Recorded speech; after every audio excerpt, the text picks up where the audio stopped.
Students of the week, Isaiah Gustav, sociology, Carter Startmeyer, ethnic studies.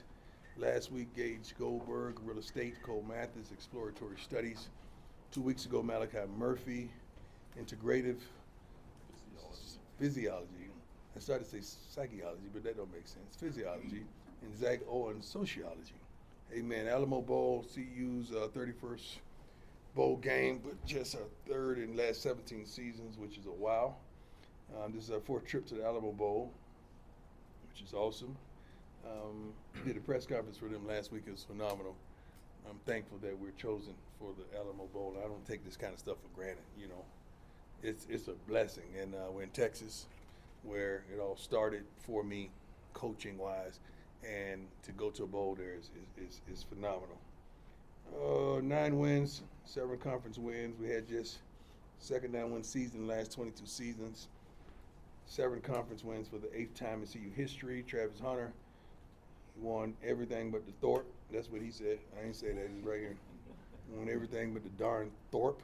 Highest decorated non-quarterback in history. He could wind up as the most decorated player in a single season in college football history. The first team All-American at multiple positions. That is crazy to me. I mean, that is absurd. That is unbelievable. Shador won the Johnny Unitas Award, All-American Award, responsible for 82% of our offense. Third highest in FBS in the last 25 years, and still didn't get invited to the Heisman. Oh, I'm sorry. He didn't say that. That was me. Only quarterback this season, top 5 completion percentage, quarterback rating, passing yards, touchdowns, and completions per game. 17 Buffs earned some mention of all Big 12 so far, which is wonderful. Glad to be back to playing football. Glad to be back. We never start recruiting, so I haven't left doing that. We have some wonderful, phenomenal young men up here that we want to join this magnificent team. I think we've secured commitments from darn near everybody. They probably had not committed yet, but I know what I know. And they're going to help us in tremendous positions, and the quality of the young men we're getting are phenomenal. So I'm proud of the staff, the recruiting staff, Coach Ray and so forth, the coaching staff, and everybody's involved, and especially people in the city, because when these kids go out, they know what they're here for, and our Buff Nation is welcoming them with open arms, and it's a phenomenal thing. It really is. We're playing against a wonderful historical school, which offers a coach that I'm fond of, a man of God, which I adore. To flip it and turn it around and accomplish what they've accomplished this season is phenomenal, but I would expect that because that's who he is and that's the way he coaches. I consider him a friend. Can't wait to see him there. You know, it's a little more relaxed until we get close to game day. Then I start being ignorant as I am. But he's a good guy, has a great team, and I adore him. So I'm happy to be playing against this wonderful university. Let's go. Nikki, go ahead. Hey, Coach, how you doing? How you doing? Nikki, Edward C. Sports Report. When we talked to Travis over the weekend, he was asked, when did you feel like you could secure the Heisman? You were in contention for the Heisman. And he said the Baylor game. As you're watching him, either throughout his career or throughout this season, when was one moment you were like, yeah, we can win the Heisman? When I saw him practice his first day at Jackson State. That's when he went out there at receiver and did his thing, then went from playing receiver to defensive back and shut it down. I knew right then it was something special. It's one thing to watch highlights of a young man in high school, but it's another thing to see it in person. And when you know the game and when you know athleticism and when you know what I know and you come from where I come from, you know when you see something that's abnormal. And this kid from day one has been abnormal with a appetite to dominate. He never relinquished that. He was banged up the first year over there, banged up a little bit the first year over here, but he just, once he's Travis, man. Ain't nobody like him.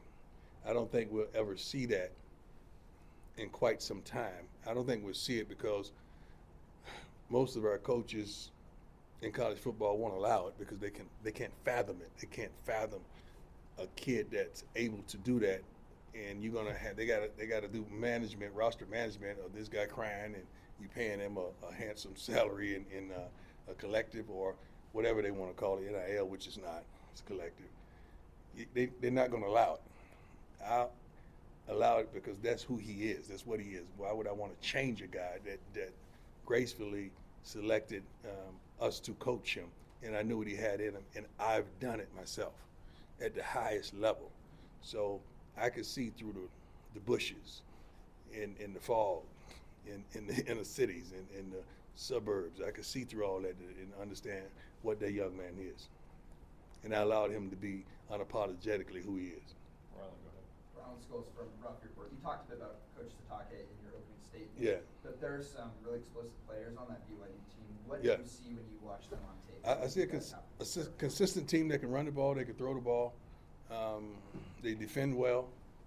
Discipline. I see a lot of discipline, a lot of young men that may not receive some of the accolades that they deserve, but they work their butts off and they do a wonderful job. So trust me, ain't nobody taking them light. They're not sneaking up on us. We know what they're coming with. Adam, go ahead. Hi, Coach. Hope you are well. Adam, Yes, sir. Thank you, Adam.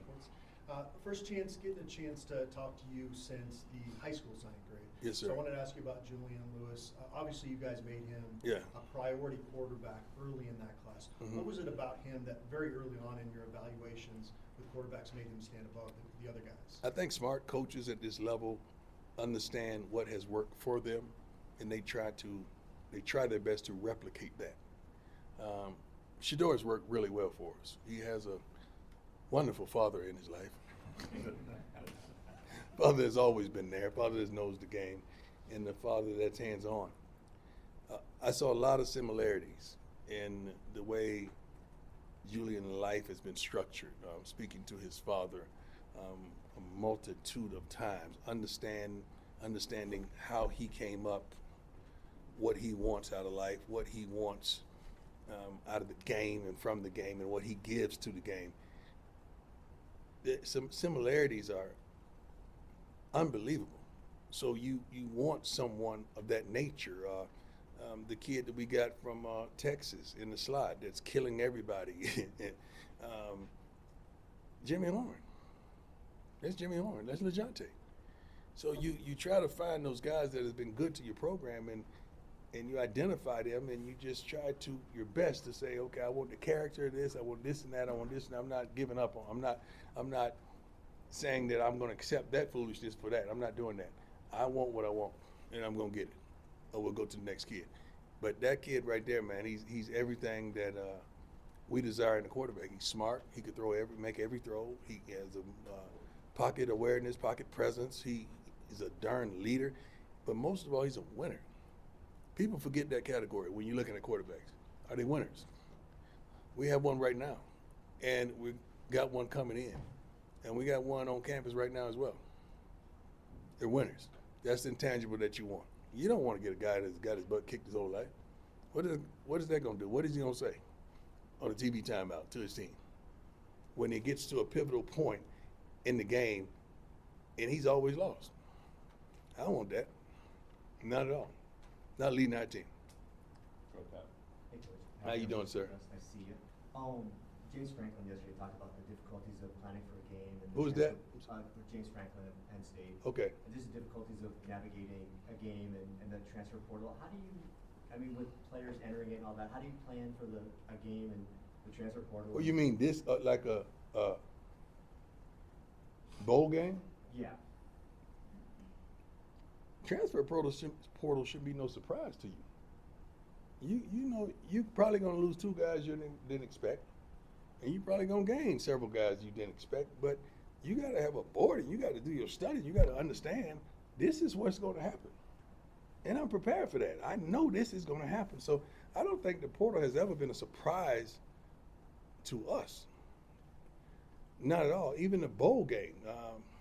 It's not a surprise. Like any of our guys that wanted to get in the portal, get in the portal.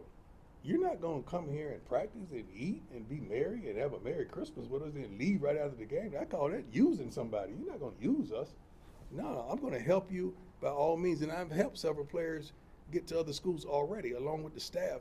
But you're not going to participate with us and do all that, then leave. That's not fair to some of the other teammates that want to play and deserve to play. That's not fair to them.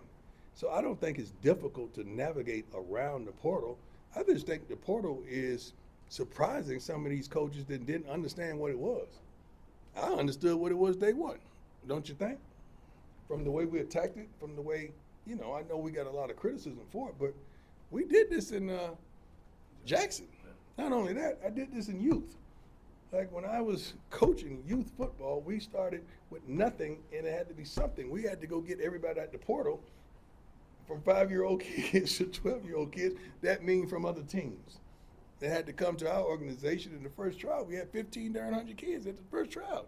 And we selected them, talked to them, make sure they fit our structure. And we have several guys on the staff that was there during that time. So we've been doing this for a long time. It just didn't start at the collegiate level. This starts in high school. We was at a private school.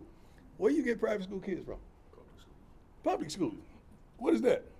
The portal. When you're a pro, you get, 7 draft picks, right? That's high school players. Then you go hit what? Free agency, which is the portal. That's the way we approached it from day one. But I was willing to look like a fool for a period of time, and I listened to y'all, I watched you. And we understood it, but Noah looked like a fool too when he kept saying it's gonna rain, right?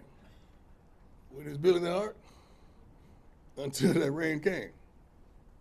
Yeah, the rain coming now. The rain is coming now for everybody, right? Yeah, we good. We're in the ark now. Right. Hey, Coach. Brian Alamo Bowl. How you doing, sir? Good. I have a couple for you real quick, but is there a challenge in kind of getting back into the groove of football after a couple of weeks where maybe it's been off for a lot of guys? No, it's really not. That depends on what type of team that you have. We have a multitude of young men that has desires to go pro. It can't be a challenge because this is last call for them. We have a bunch of young men that wants to establish themselves and beat out some of these guys that they know that we're attaining in the portal. And they want to put their footprint down going into the spring that, hey, man, this is my job. I should at least start first team. So it's very important, and we keep it important. So it's not just a bowl game where we're going to go be merry and have a Merry Christmas and exchange gifts and do all that. No, we want to go there and play buff football. And we got some guys that want to end on a great note. You think Travis want to go out there and get locked down with a Heisman at his house? You think Shador want to go out there and play that hot garbage when he's one of the premier guys and probably arguably the first pick of the whole draft? You think Jimmy Horn hadn't played in a couple weeks game-wise, don't want to go out there and put on? I mean, we got some wonderful young men with Chidozie.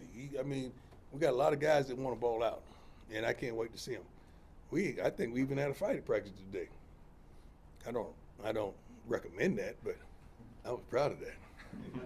So, as a follow-up to that, you mentioned Jimmy. I want to ask you this break. How good was it for guys like Jimmy and Isaiah Augustin and guys like that want to get back? Do you feel like those guys want to be back? It hurts them not to play. Jimmy, I don't know if you know it, but Jimmy snuck out there the first play of the game, the last game we had.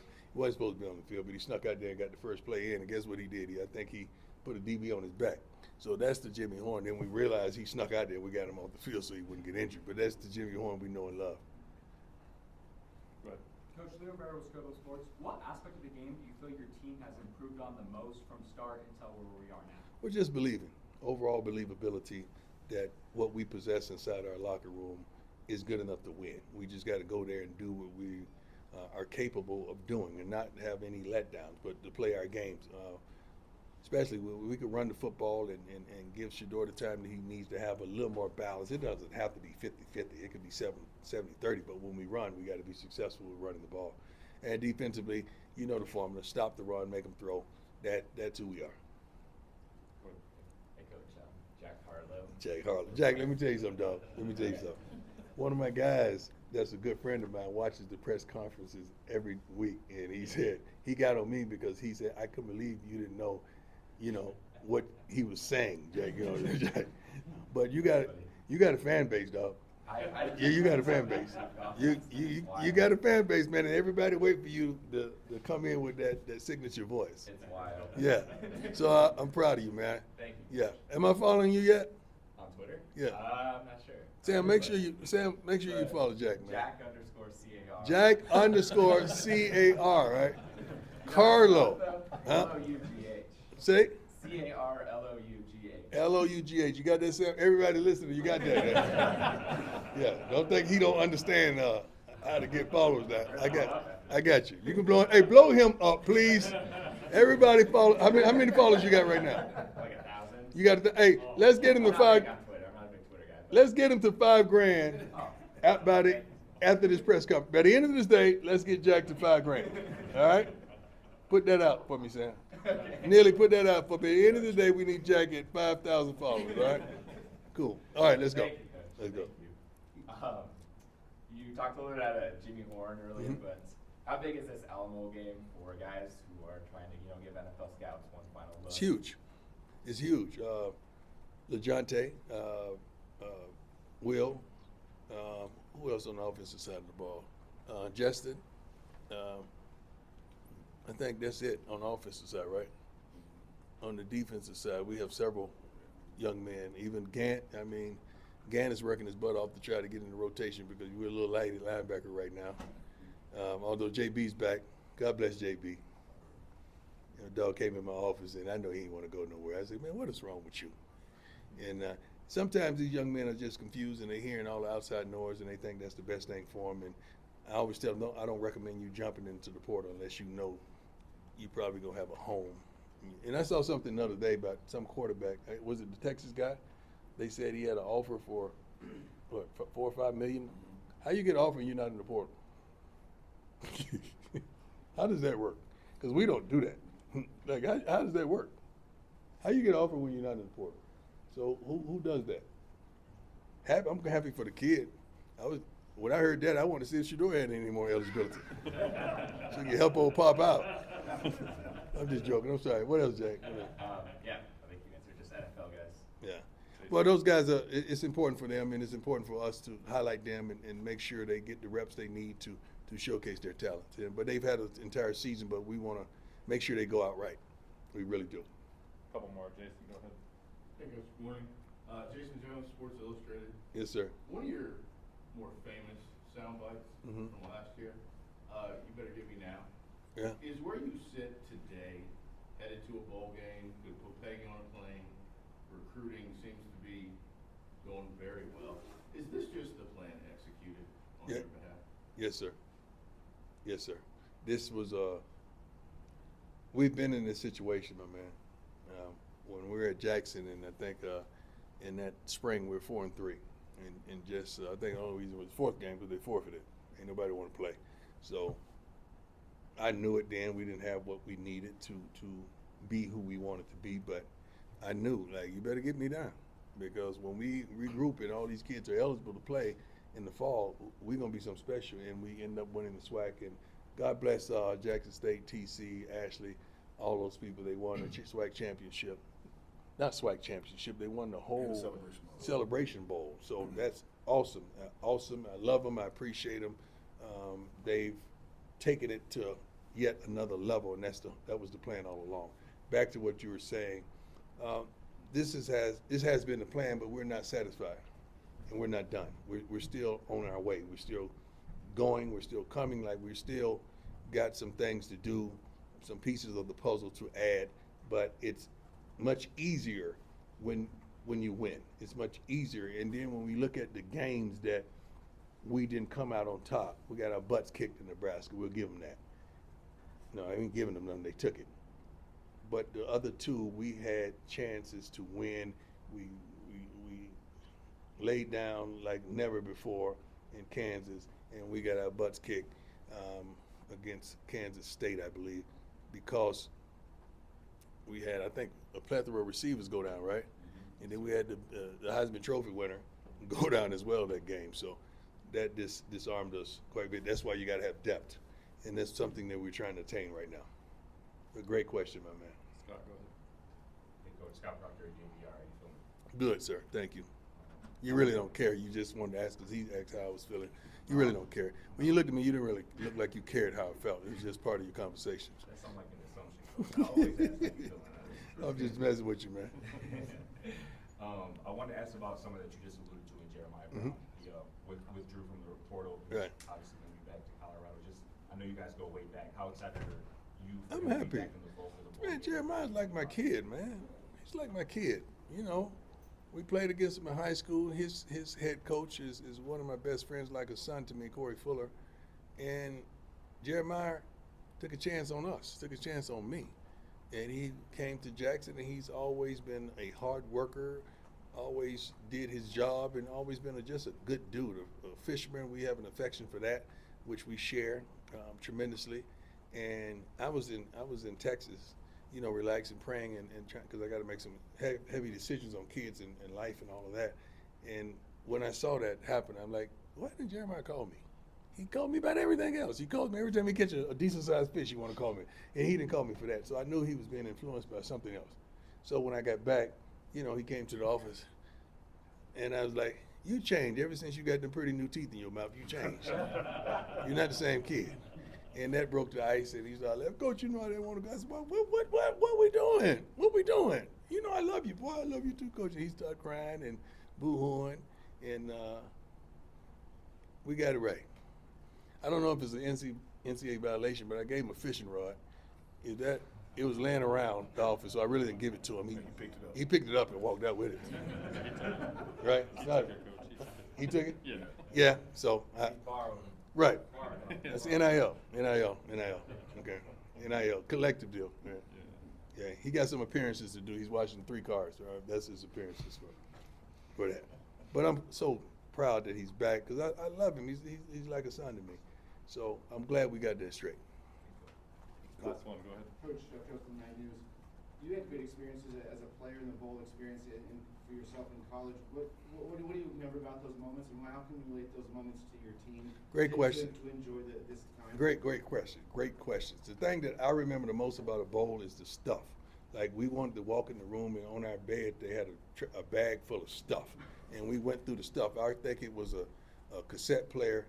You know, y'all too young for that. Y'all, you know, it's a cassette player with a little bitty headphones like that. You barely get over your ear. Just get over the little hole in your ear. Walkman. Yeah, Walkman. That's what they call it. The Walkman. We had some sweatsuits, and that we wore the color off those things. I remember those garnet sweatsuits. But I love like that part, and it wasn't as intense as a game, but you had to win. You wanted to win. But just I can remember walking around New Orleans, man, you know, with my teammates. And seeing the stuff. I remember one of my teammates running in the hotel up the escalator with a briefcase. I'm pretty sure it's stolen it. I'm pretty sure that happened. Like, man, what are you running up the escalator with a briefcase for? It don't look right. But that kid, he had that capability in him. He stole that briefcase. Just seeing that kind of stuff. I remember we played in Gator Bowl. And Jimmy Calloway, the JC that I wear on my shirt, the equipment man, he thought he was doing a brave thing and a valiant thing, and he said, all right, after the game, it's been raining and nasty, he said, everybody can keep their socks. Like, man, come on, man. Keep our socks. The socks are filthy. But that was JC, that was Callaway. And I love those moments. I never forgot those moments, but going to those several bowl games that we went to a bowl game every year. It was just a moment that we never forget. And I want to have those moments for our young men as well. I don't know the schedule yet, but I do know we flying in a heck of a plane on the way there. We created that moment that they'll never forget this plane that we're getting on. So I can't wait for them to see that. Great question, man. All right, thanks, Coach. Thank you. God bless. Thank you.